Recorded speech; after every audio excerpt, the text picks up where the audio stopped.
Hi, my name is Rachel Shandari Yula. I'm going to tell you a little bit about my story. After hearing a lot of the women's testimonies, I feel like I have to really get a little bit into depth of my journey. Losing my father at 11 years old to HIV was a really, really hard time. Also, my mother being an active, productive addict at the time was also very difficult because we were exposed to certain things, my sisters and I. With that being said, with that journey, it was very rough. My mother threw me out when I was 14 years old.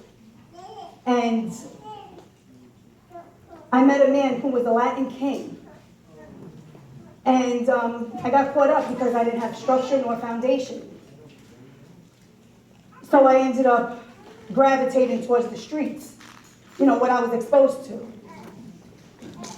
With that came consequences. And the consequences was me getting arrested, my daughter being taken from me, and having my son while in prison.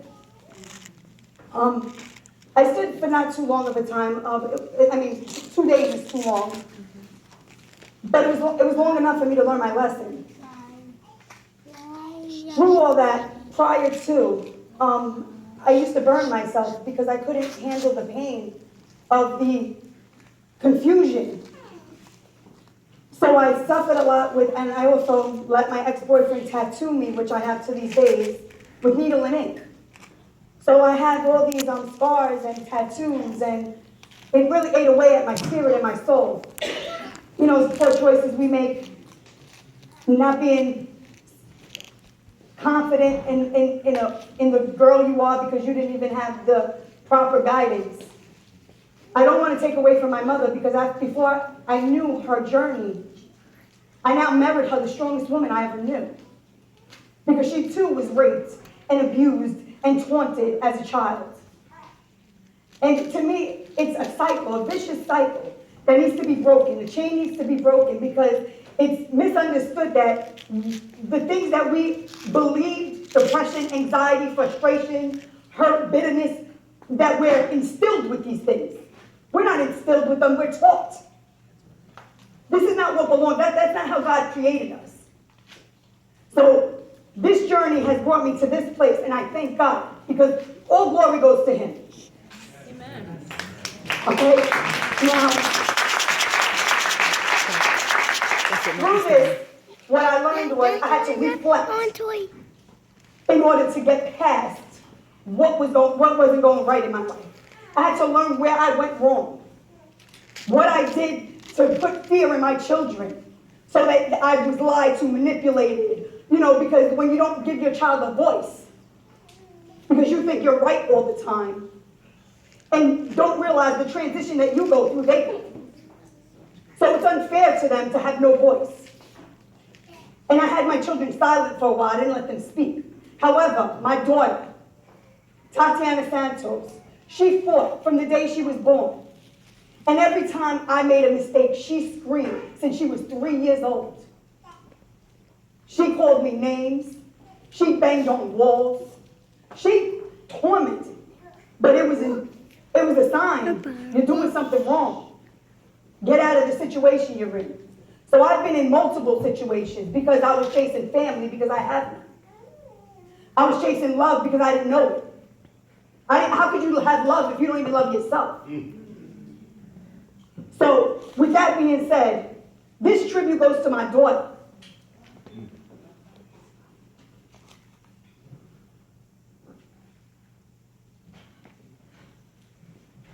You were born in a rush, but that didn't stop me from feeling the rush of such a beautiful sight and how hard you had to fight from the day you were born. Your heart amazed me from the very start, fighting to be heard and understood when you know I was up to no good. Even though my ways were not intentional, you knew I could do better, so you voiced your opinion so I could get it together. And unfortunately, I thought a man in my life would make me better. So I chose wrong again for the second time. And to no surprise, I was told a bunch of lies and manipulated to believe that we would be in a better place. But then I realized He loved me over you and your brother. And I couldn't live like that, so I decided to move. with hope of finding happiness, but not really loving me. So searching for something true is the hardest thing to do. I realized the truth may have set me free, but imprisoned you. And now you believe that nothing good belongs to you. But I'm here to tell you happiness is yours. And no one and nothing can change that now. I'm exactly who I've always been, but now my mind and heart is free, and I can see. And all I see is exactly where I want to be, with my kids at home in peace, not regretting one thing that's ever happened to me. Resentment doesn't live in my heart. The only thing that makes my heart sing is my kids living free. Not worrying about life and all the things I've seen. That's my life, not yours. So continue to soar and become all you fought for. The glory goes to God, but the effort was all yours.